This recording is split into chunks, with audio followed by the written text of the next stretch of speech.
সর্বশেষ একটাই বোঝা গেছে যে এরা কোটার জন্য আন্দোলন করে নাই, মনে হয় ক্ষমতার জন্য আন্দোলন করছে। বন্যার মতো রিলিফের টাকা মাইরা দেন যারা উপদেষ্টা আছে বা এই যে সমন্বয়ক দাবি করে যারা এই বিশেষ দায়িত্বে আছে, তাগো একটাই সমস্যা, এরা কারো কথা শুনতে চায় না।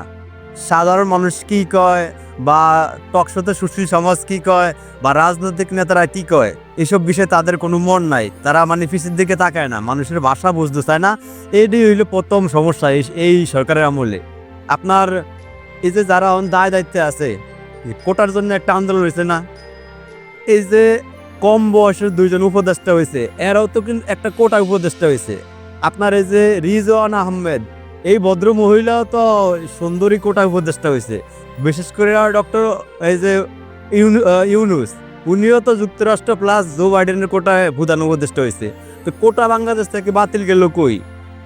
এখন যেই সর্বশেষ একটাই বোঝা গেছে যে এরা কোটার জন্য আন্দোলন করে নাই, মনে হয় ক্ষমতার জন্য আন্দোলন করছে। এটাই কিন্তু এখন বর্তমানে স্পষ্ট, কারণ ক্ষমতারা ছাড়তে চায় না। আপনি বর্তমান এমন একটা অবস্থা, সমন্বয় বা যারা উপদেষ্টা তারা যদি আপনি এদেরকে জুতা দিয়ে 100টাও বাড়ি দেন, মানে এটা এরা সয়ে নিব খুব ইজিলি ভাবে। আর যদি আপনি বলেন যে একটা নির্বাচন দেন বা ক্ষমতা থেকে সরে যান, এটা এখন সহ্য হয় না, কেমন জানি খুব একটা খারাপ লাগে, বিষাক্ত লাগে। ঠিক আছে, এটার সমস্যাটা কি আমরা কিন্তু বুঝি না, এটা কি পাইছে। আপনার এই কোনো একটা বিশেষ কারণে হয়তো আন্দোলনের সময় সামনের সারিতে আসছিল, এর বেশি কিন্তু কিছু না। কিন্তু এরা মনে হয় এরা এবার চূড়ায় বসে গেছে, মানে নিজেরা হয়তো মহান কোনো নেতা হয়ে গেছে। আপনারা তো ওই শেখ মুজিবুর রহমান বা জিয়াউর রহমান এর মতন তো আর জনপ্রিয়তা বা এরকম বড় নেতা হইতে পারেন না ভাই।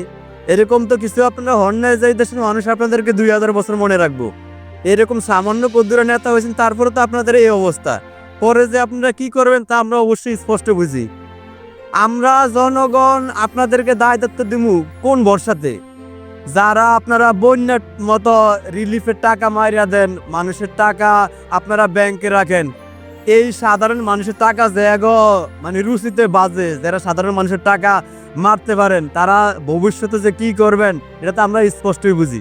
আমরা আমাদের জায়গা থেকে একটাই বলি, আপনারা এই জায়গা থেকে যান, কারণ এটা আপনাদের জায়গা না। অবিলম্বে খুব তাড়াতাড়ি নির্বাচন দেন, এই আপনারা আপনাদের জায়গায় ফিরে যান। এটা আপনাদের জায়গা না, যারা রাজনীতি করে তাদের জায়গা, তাদেরকে এই জায়গার সুযোগ দেন। আপনারা মোট ওই জায়গার যোগ্য না।